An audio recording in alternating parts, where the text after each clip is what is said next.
వ్యాసం వ్యాసకరం వందే మునిం నారాయణం స్వయం. యతః ప్రాప్తకృపా లోకా లోకాముక్తా కలేర్గ్రహాత్. యస్య తుండాచ్యుతశ్చ్యుతో రాజతేయం రసాత్మకః. తమచ్యుతకథాకుంజే సుకూజంతం శుకం భజే. శ్రీధరం శ్రీధరం వందే శ్రీధరైకపరాయణం. శ్రీధరం శ్రీధరం వందే శ్రీధరైకపరాయణం. యస్యైవ శ్రీప్రసాదేన శ్రీధరేయం కృతిః కృతా. రాధాభక్తిర్హరిర్జ్ఞానం తాభ్యాం యా చ సమన్వితా. తాం శ్రీభాగవతీం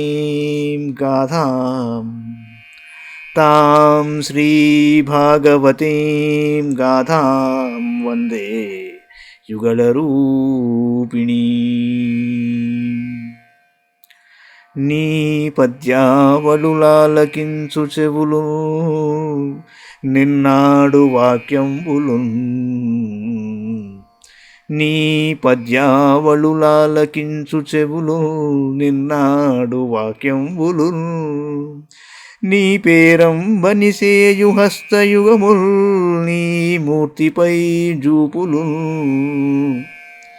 నీ పాదంబుల పొంత మ్రొక్కు శిరముల్ నీ సేవపై జిత్తముల్. నీపై బుద్ధులు మాకు నిమ్ముగరుణను. నీపై బుద్ధులు మాకు నిమ్ముగరుణను. నీరేజ పత్రేక్షణ నీరేజ పత్రేక్షణ.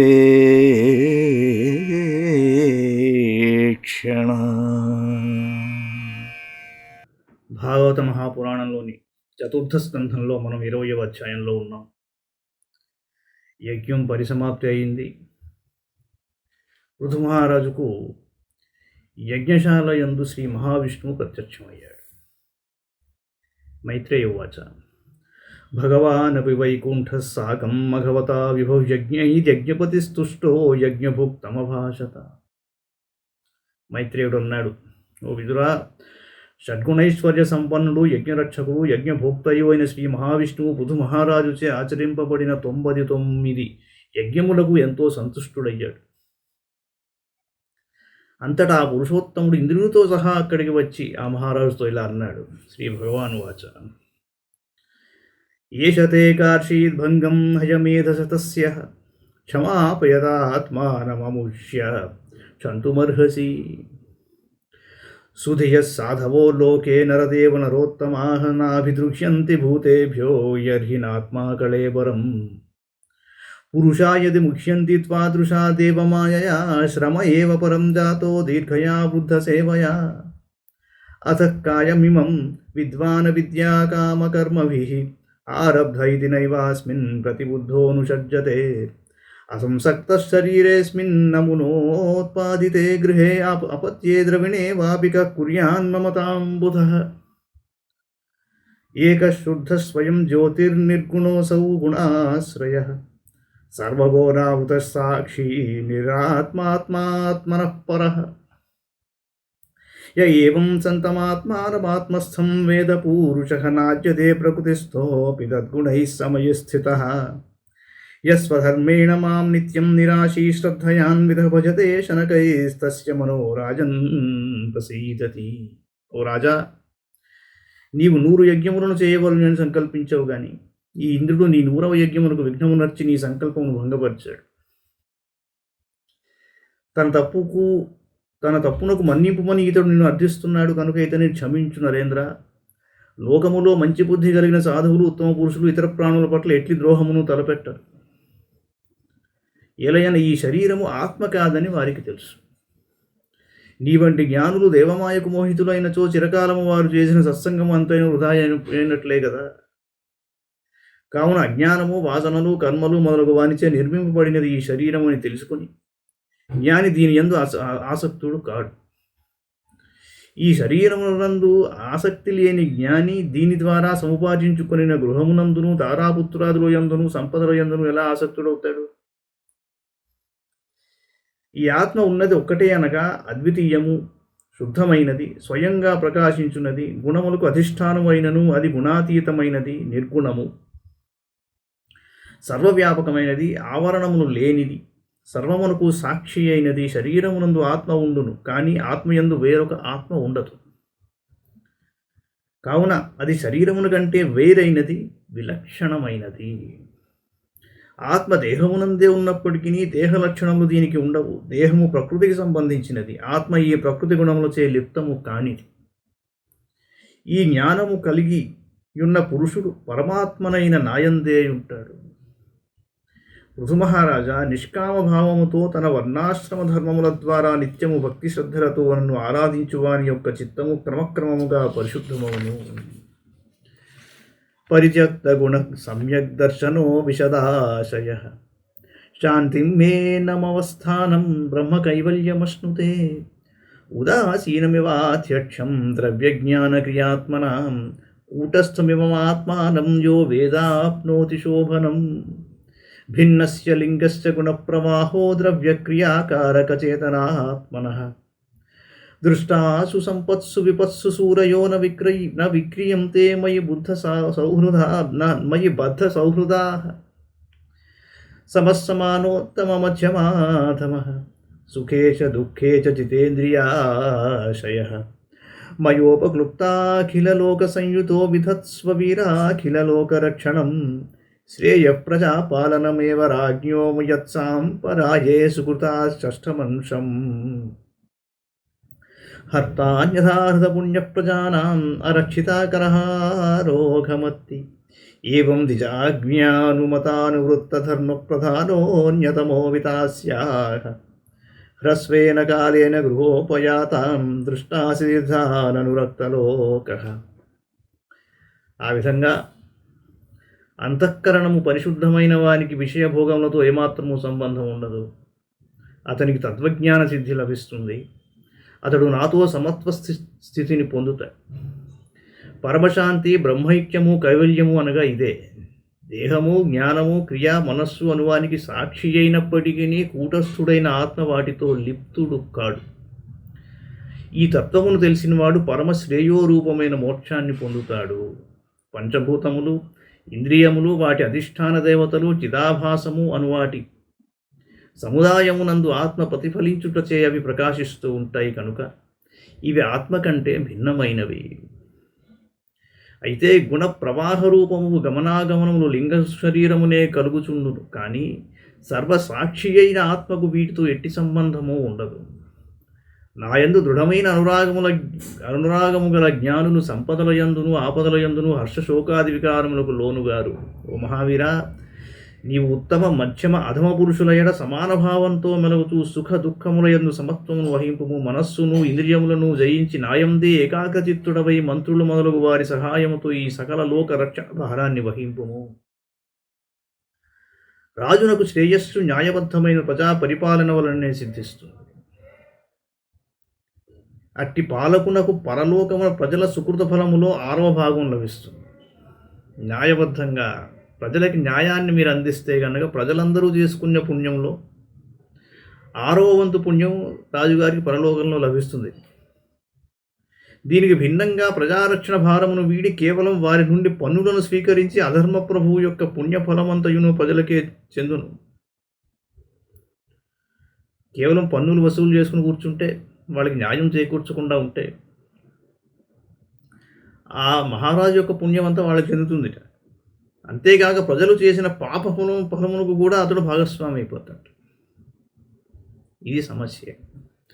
ఈ విషయములను అన్నింటినీ అవగాహన చేసుకుని బ్రాహ్మణోత్తముల సమ్మతిని, పూర్వుల నుండి పరంపరగా వచ్చిన ధర్మములను స్వీకరించుచు ఎన్నడూను లౌకిక విషయముల యందు ఆసక్తుడవుగాక ఈ పృథ్వీని న్యాయంగా పరిపాలింపవయ్యా అన్నాడు. అప్పుడు సమస్త జనులు నీ యందు ప్రేమానురాగములను, భక్తి విశ్వాసములను కలిగి ఉంటారు. కొలది దినములలోనే సనకాది మునులు స్వయంగా నీ యొద్దకు విచ్చేసి నీకు దర్శనమిస్తారని చెప్పాడు ఆయన. వరం చమత్కంచన మానవేంద్ర వృణీష్వతేహం గుణశీలయంత్రిత నాహం మహైర్వై సులభస్తపోభిః యోగేన వా యత్సమచిత్తవర్తి. ఇంకా ఏమన్నాడయ్యా అంటే, ఓ రాజా, నేను నీ శమదమాది గుణములకును మాత్సర్యరహితమైన నీ స్వభావమునకు వశుడనైనాను. కావున నీవు ఏదైనా ఒక వరమును కోరుకోవయ్యా. సకల ప్రాణులయందు సమత్వ బుద్ధి గల వారి హృదయములయందే నేను ఉంటాను. గుణశీలములు సమత్వభావము లేనివారు ఎన్ని యజ్ఞములు చేసినను, ఎంతటి తపస్సునర్చినను, యోగ సాధనలు ఎన్ని చేసినను వారికి నేను సులభంగా వచుడనుగాను అన్నాడు. మైత్రేయోవాచ.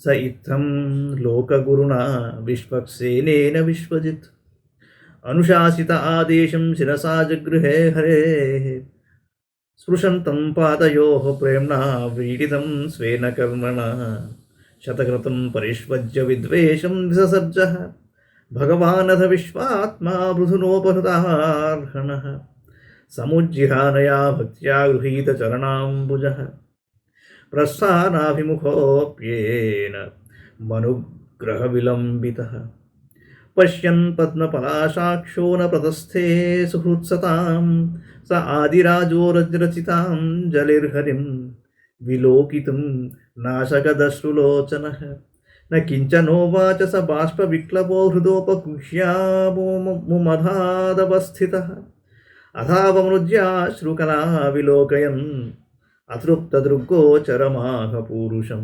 మైత్రేయుడు అన్నాడు, విదురా, శ్రీమన్నారాయణుడు సకల లోకమునకును గురువగు శ్రీహరి విశ్వ విజేత అయిన మృదుమహారాజును ఇట్లు ఆదేశింపగా అతడు ఆ సర్వేశ్వరుని ఆజ్ఞను శిరసావహించాడు. దేవేంద్రుడు తాను చేసిన అకృత్యమునకు మిగుల సిగ్గుపడి అతడు మృదుమహారాజు పాదములపై పడబోవునంతలో ఆ మహారాజు ఇంద్రుని తన హక్కున చేర్చుకున్నాడు. అంతటా పరస్పర ద్వేషభావం సమసిపోయింది. విశ్వాత్ముడు భక్తవత్సలుడు అయిన శ్రీహరిని మృదుచక్రవర్తి విద్యుక్తముగా పూజించాడు.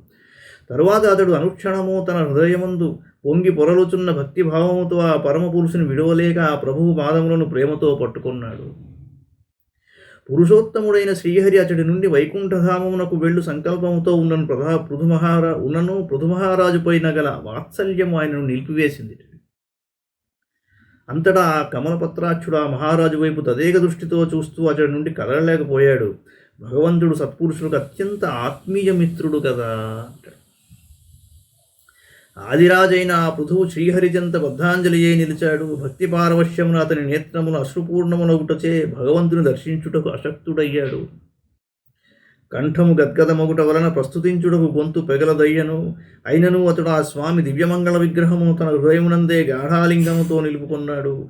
అలాగే చేతులు జోడించి నిలబడిపోయాడు. అప్పుడు శ్రీ మహావిష్ణువు యొక్క పాదమును భూమిని తాకుచున్నాయి. ఆ స్వామి హస్తాగ్రమును గరుడుని ఉన్నతమైన భుజములపై అలరారుచున్నాయి. అప్పుడు పృథుమహారాజు అశ్రువులను తుడుచుకొని ఆ పరమపురుషుని ఎంతగా వీక్షించుచున్నను అతనికి తనివి తీరలేదు. ఎట్టకేలకు అతడు ఆ పురుషోత్తముని ఇట్లు స్తుతింపసాగాడు. పదా స్పృశంతం చితిమంస ఉన్నతే విన్యస్తహస్తాగ్రమురంగ విద్విషః అథావ మృత్యాశ్రుకలా విలోకయన్ అతృప్త దృగ్గోచరమాహ పూరుషం. పదా స్పృశంతం చితిమంస ఉన్నతే విన్యస్తహస్తాగ్రమురంగ విద్విషః. పృథురువాచ. వరాన్ విభో త్వద్వరదేశ్వరాద్బుధః కథం వృణీతే గుణవిక్రియాత్మనాం येन అరకాణామపి సంతి దేహినాం తానీశ కైవల్యపతే వృణేన చ. పృథుమహారాజు అన్నాడు, ప్రభు, నీవు మోక్ష ప్రదాతవు. సకల లోకవాసులకును బ్రహ్మాది దేవతలు వరమును ఇస్తూ ఉంటారు. కానీ అట్టి బ్రహ్మాది దేవతలు కూడా నీవు వరమును ప్రసాదించుచుండెడి వరదుడవు, మహామహిమాన్వితుడవు నువ్వు. అట్టి నీ నుండి త్రిగుణముల పరిణామస్వరూపమైన దేహమునందు అభిమానము కలిగిన వారు విషయభోగములను వరములుగా కోరుకుంటూ ఉంటారు. కానీ అట్టి భోగములను వరముగా పొందవలనని వివేకవంతుడైన వాడు ఎవడు కోరును?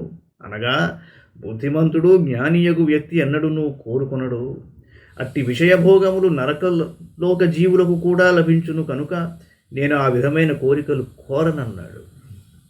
నకామయే నాథ తదప్యహం క్వచిత్ నకామయే నాథ తదప్యహం క్వచిత్ యత్ర యుష్మచ్చరణాంబుజాసవః మహత్తమాంతర్హృదయాన్ముఖచ్యుతో విధత్స్వకర్ణాయుతమేష మే వరః స ఉత్తమశ్లోకమహన్ముఖచ్యుతో భవత్పదాంభోజసుధాకరణానిలః స్మృతిం పునర్విస్మృతతత్వవర్త్మనాం కుయోగినాం నో వితరత్యలం వరైః యశశివం శుశ్రవ ఆర్యసంగమే యదృక్షయా చోపశృణోతి తే సకృత్ కథం గుణజ్ఞో విరమేద్వినా పశుం శ్రీర్యత్ప్రవవ్రే గుణసంగ్రహేచ్ఛయా అథా భజేత్వాఖిలపురుషోత్తమం గుణాలయం పద్మకరేవ లాలసః అప్యావయోరేకపతిస్పృధో కలిః న స్యాత్ కృతత్వచ్చరణైకతానయోః. ఓ జగన్నాథ,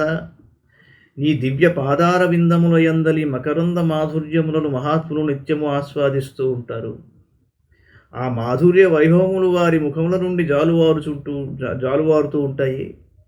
అలాగ వారు కీర్తించుచుండెడి నీ గుణ వైభవములను వినడి అవకాశము లేనిచో మోక్షమును కూడా నేను కోరుకోను. నీ కళ్యాణ గుణములు అనంతములు, వాటిని వినుటకు నా రెండు చెవులు చాలవు కావున ఆ శ్రవణ భాగ్యమును నోచుకొనుటకు నాకు వేల కొలది చెవులను అనుగ్రహింపవయ్యా. ఇదే నా కోరికన్నాడు. పరమేశ్వర, నీ కీర్తి జగత్ప్రసిద్ధము. నీ పాదార వింద మకరంద అమృత కణముల పరిమళ వాయువులు మహాపురుషుల ముఖముల నుండి గుబాళిస్తూ ఉంటాయి. అవి నీ తత్వజ్ఞానమును విస్మరించి ప్రవర్తించుచున్న మా వంటి కుయోగులకు కూడా మరల నీ స్మరణము కలిగించుట ద్వారా ఆనందింపజేయును కనుక వాటిని అనుభవించు భాగ్యమును కలిగించు చాలు, ఇతర వరములతో నాకు పని లేదన్నాడు. మహాకీర్తినిధి, ఎవడైనను సత్పురుషుల సత్సంగమునందు శుభప్రదమైన నీ యశో వైభవమును గూర్చి దైవికముగా ఒక్కసారి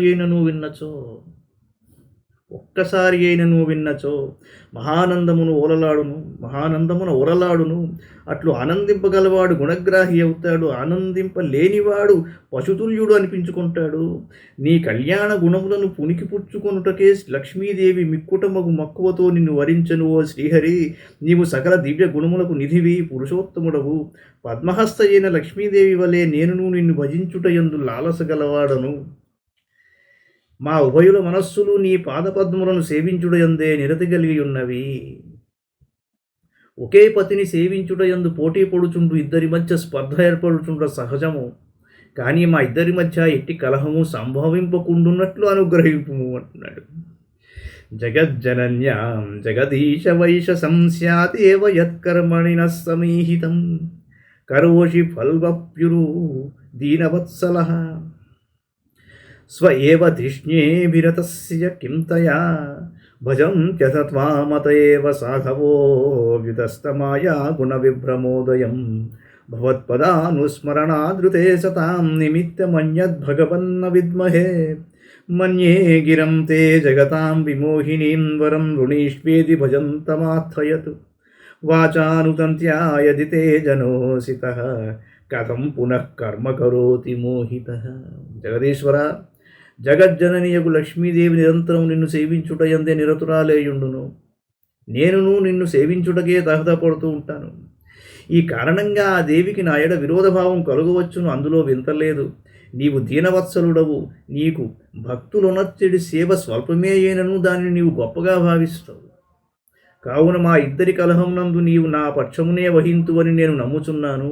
స్వస్వరూపమునందే నిరతుడవైయుండు నీకు లక్ష్మీదేవితో పని ఏమిటి? ఓ పరమాత్మ, నీవు మాయ యొక్క గుణములైన త్రిగుణములకు అతీతుడవు కనుక మాయాకార్యములైన అహంకారాదులు నిన్ను తాకజాలవు. నిష్కాములైన మహాత్ములు తమ జ్ఞానోదయమైన పిమ్మట కూడా భక్తి నిరతితో నిన్ను సేవించుచునే ఉందురు. అట్టి ఉత్తమ పురుషులకు నీ పాదార విందములను స్మరించుటయనడి మహాఫలమును తప్ప మరి ఏ ఇతర ఫలములను ఆశించుట నేను ఎరుగను. నేను కూడా నీ పాదపద్మములను సేవించుటను తప్ప అన్యమును కోరను అన్నాడు. ఓ దేవా, నేను ఏమాత్రమో ప్రతిఫలాపేక్ష లేకుండా నిన్ను సేవించుచున్నవాడను. అట్టి నన్ను వరమును కోరుకొను అని నీవు పలికిన వచనము సాంసారిక మోహంలో పడవేయునట్టిదని నేను భావిస్తాను. వేదరూపమైన నీ వాణి కూడా జగత్తును ఫలాపేక్షతో కూడిన యజ్ఞయాగాదులను చేయుటకు ప్రోత్సహించుచు ఆ జగత్తును మోహవశం గావించుచున్నది. అట్లు కాని ఎడల మోహగ్రస్తుడైన మానవుడు మరల మరల కామ్యకర్మలనే ఎలా చేస్తూ ఉంటాడు? కానీ నేను మాత్రము 99 యజ్ఞములను ఆచరించినను అవి ప్రతిఫలాపేక్ష రహితంగా చేసినట్టివే. నీ దివ్య పాదారవింద సేవాఫలమును మాత్రమే నేను త్రికరణ శుద్ధిగా కోరుకొనుచున్నాను. ఓ సర్వేశ్వర, నీ మాయా ప్రభావమున అజ్ఞానవశుడైన మానవుడు ఆత్మస్వరూపుడమైన నీకు విముఖుడై స్త్రీ పుత్రాదులను వాంఛించును. కానీ తండ్రి తన పుత్రుడు అడుగకున్నను వాని హితమునకై పాటుపడుతూ ఉంటాడు. అలాగే జగత్పితవైన నీవు మాకు శ్రేయస్కరమైన దానిని నిర్ణయించి మమ్ము అనుగ్రహింపుము అన్నాడు.